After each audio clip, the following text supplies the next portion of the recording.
Tonight may be the night that the angels descend with peace and your prayers ascend with power. Laylatul Qadr, the night of power, the night of decree, the night of Allah's mercy descending upon you and me.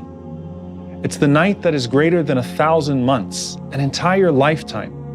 And if the deceased wished they could have one more minute to pray a quick 2 rak'ahs on an ordinary day, how much more do they wish they could have another shot at Laylatul Qadr?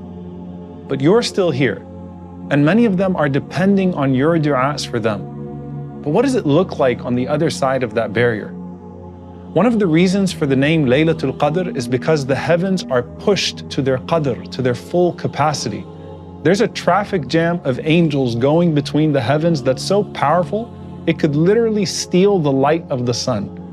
And as they're descending upon masjids and homes, reporting back to Allah subhanahu wa ta'ala, it's all salam, peace until fajr. And if we could hear our names in the scrolls of forgiveness, how much would we wish we were on that side? Yahya bin Mu'adh rahimahullah said, Ya ghaful, ya jahul, O heedless one, O ignorant one, لو سمعت صرير الأقلام في اللوح المحفوظ وهي تكتب اسمك عند ذكرك لمولاك لمت شوقا إلى مولاك. If you could hear the sound of the pens in the preserved tablet writing down your name every time you remember your master, you would die from longing to meet your master. May Allah grant us the gift of seeing it written down when we get there and meeting him while he's pleased with us. Imagine how many people that strove in the past are now looking at a Laylatul Qadr from their graves from over 1,000 years ago, and it still makes them smile. Imam Ibn al-Jawzi rahimahullah said, by Allah, if it were said to the inhabitants of the graves, make any wish, they would wish for another day of Ramadan. If that's the case, how much more do you think they wish for the last 10 nights? But that's their past observances of Laylatul Qadr. How about now? Do the people in the graves even know when it's Laylatul Qadr? Now we already know there's a concept of time in the barzakh. As Allah subhanahu wa ta'ala says in the Qur'an when referring to the punishment of Fir'aun, they are exposed to the fire morning and evening. And the Prophet sallallahu alaihi wasallam said that everyone is shown their eventual place in heaven and hell every morning and every evening. We also know they have a grasp on world events as they receive deeds presented to them from their loved ones. And they hear about the world from the new souls that enter into that realm. And we have the narrations that speak about how eager they are to ask about the people still in this dunya. So do they feel blessed times like we do here? There are many scholars like Ibn al-Qayyim rahimahullah who assert that the souls of the believers congregate every Jum'ah, just like we do here. And this has been corroborated by many dreams. And we know that Jum'ah is a blessed time even in Jannah. So one of the first chapters of Kitab al-Ruh, he titles it, What Do the Birds Utter During the Day of Jum'ah? And there's a narration that Mutarrif rahimahullah had a habit of visiting the graveyard every Jum'ah in the early mornings. And on one of those visits, he dozed off on his horse at the gate of the cemetery. Then he saw a vision of all of the souls sitting on top of their graves saying, O Mutarrif, who comes to us every Jum'ah. And then he looked up and he saw birds flying all around and chirping beautifully. So he asked the souls, what are the birds saying? And the souls said, they're saying, Salam, Salam, a blessed day. So surely on this night when the angels are saying Salam, Salam, there must be something, right?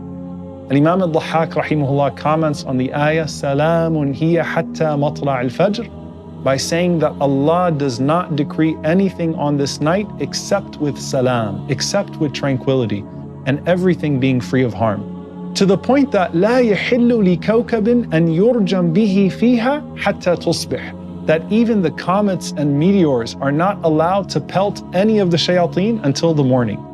All the worlds witness a pause, a moment of relief from the trials and the evil of the shayateen. Even dreams can be purer that night.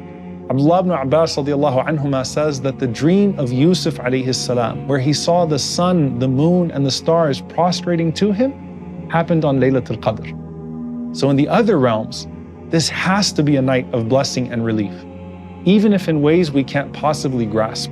The Prophet ﷺ said that when Ramadan comes, the gates of hellfire are shut and the gates of paradise are flung open. What does that mean for those who are already living in chambers of hell or gardens of Jannah, or for those who have a window to the other destination? We would hope that more souls are moved over to salvation that night. And it might be that our salvation becomes made apparent that night as well. And Imam Ibn al-Jawzi rahimahullah says one of the reasons it's called Laylatul Qadr is that those who had no worth by observing Laylatul Qadr become people of Qadr, meaning people of great value and worth. So perhaps on that night, our worth in the eyes of Allah changes, and we're switched from the scrolls of the wicked to the scrolls of the righteous. And in that process, everything else that we do becomes so much more consequential, especially our du'as. I want you to sit with this analogy to Laylatul Qadr. Remember how Laylatul Isra, the night journey of the Prophet ﷺ, changed everything for him? And Imam Ibn Taymiyyah rahimahullah connects these two special nights together. He says the night of Isra is superior with respect to the Prophet ﷺ because of what he saw and received that night, while the night of Qadr is superior for the Ummah for what they received that night. So Laylatul Isra was where the Prophet ﷺ entered and interacted into the realm of the Barzakh, from being with the prophets in Al-Aqsa, to being with the highest angels, to witnessing the very scenes of reward and punishment we talk about today, then getting to speak to Allah the Most High. What a night of access it was for our Prophet ﷺ. But Laylatul Qadr is the Ummah's Laylatul Isra, where we get to undertake a night journey to Allah, where we recite the words of Allah all night, and we have the angels all around us elevating our deeds to the throne.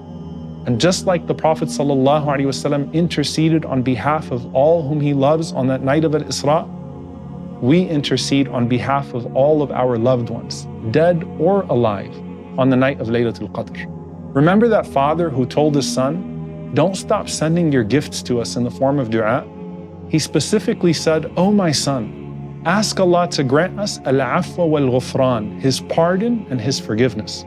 So when you're asking Allah, Allahumma innaka afuwan tuhibbul afwa fa'fu anna, oh Allah, you are the pardoner, you love to pardon, so pardon us.